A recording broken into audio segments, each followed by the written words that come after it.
क्या आप पत्रकारों से क्षमा प्रार्थी हैं? देखिए मैं बताऊं, उसी परिस्थिति में चलिए, आज को जानने के लिए, वर्तमान को जानने के लिए अतीत का जानना अनिवार्य है। परिस्थिति क्यों पैदा हुई?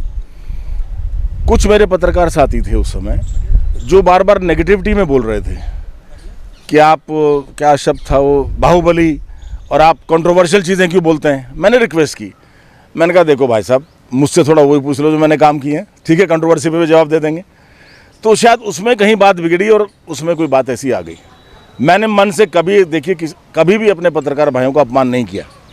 मेरा, मैं आपको बता दूं, पिछले 38 साल का राजनीतिक जीवन है। मेरे पिताजी जब विधायक बने 1985 में, तब से हम राजनीति में आए। मैं खुद 20 साल से विधायक रहा हूं। कभी भी मैंने सम्मानित जो हमारे संविधान के चौथे स्तंभ में, उनका अपमान नहीं किया। ठीक है, जिरह बहस हो जाती है, जिरह में कुछ मुंह से ऐसी चीज़ें निकल जाती हैं गुस्से में जो नहीं निकलनी चाहिए थी, और अगर उस जिरह से मेरे कुछ साथी आहत हैं तो मैं उस बात को लेकर के अपना भी दुख प्रकट करता हूं, क्योंकि आप मेरे भाई हैं। आपका सम्मान मेरा सम्मान है, आपका अपमान मेरा अपमान है। आप खेद जताते हैं उस चीज़ के लिए? मैंने दुख व्यक्त कर दिया। मैं दुख व्यक्त, आपको अगर दुख पहुंचा है तो मैं दुख व्यक्त करता हूं। मुझे ये जान करके कष्ट हुआ कि आपको उस बातों से कष्ट हुआ था। हमने तो जिरह की तरह से बात की थी, जैसे अपनों से करते हैं बैठ के। कॉफ़ी हाउस कल्चर होता है। देखिए, IAS की तैयारी कर रहे हैं लड़के लड़कियां, आपस में बैठे हुए हैं, जिरह चल जाती है तो कई मरतबा गर्मा गर्मी हो जाती है। उस तरह की बात थी, अपमान करने का। कभी भी कुंवर प्रणव सिंह का मन नहीं रहा अपने भाइयों का। चलिए, आपने 3 दिन पहले बयान दिया है उमेश कुमार विधायक के खिलाफ। वो ऑलरेडी बात हो चुकी है, बार बार क्या फ़ायदा कहने से। इतना ज़रूर कहूँगा कि खानपुर क्षेत्र, जनपद हरिद्वार क्षेत्र में कुंवर प्रणव सिंह अपने को हारा हुआ नहीं मानता। ठीक है, राजनीतिक नतीजे कुछ भी हो जाएं, लेकिन समाज सेवी हूँ, और समाज सेवा के नाते मुख्य सेवक था, ईश्वर कृपा से हूँ, और इंशाअल्लाह कल भी रहूँगा।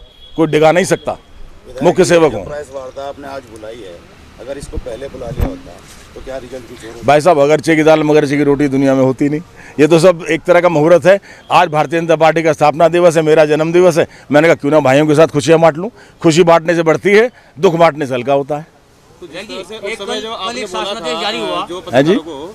जिस समय वो बोला गया था आपसे कि भाई एजुकेशन को लेकर के, नहीं, वो बेमायने बातें हैं, उसका कोई मायने नहीं। आपने बोला था ना, तो जिन लोगों को ठेस पहुंची थी तो उनसे तो आप क्षमा प्रार्थी। मैं खेद प्रकट करता हूँ। देखिए, मैंने कहा ना, अगर कष्ट पहुँचा तो कष्ट के लिए मुझे भी दुख है उस बात का, और आप जैसे कह रहे हैं कि बहुत ज़्यादा बुरा लगा, तो मैं उसके लिए खेद प्रकट करता हूँ। कोई ऐसी बात नहीं। कल एक शासनादेश जारी हुआ, रुड़की बस स्टैंड को हरिद्वार बस स्टैंड में विलय कर लिया गया। वो परसों था साहब, कल अखबार में आया। उमेश कुमार विधायक का कहना है कि मैंने उसको रुकवा दिया। क्या कहेंगे? देखिए, अगर कोई कुछ भी कहता रहे, उससे हमें तात्पर्य नहीं है। एक बैलगाड़ी चल रही है, उसके नीचे टटीरी चलती है। टटीरी सोचती है कि बैलगाड़ी का बोझा तू ही थाम रही है। ये हमारे माननीय मंत्री चंदन रामदास जी हैं, उनके संज्ञान में हम लाए, और तत्काल मंत्री जी आग बबूला हो गए, और उन्होंने आदेश निरस्त कर दिया। आज के अखबारों में दिया हुआ है। धन्यवाद।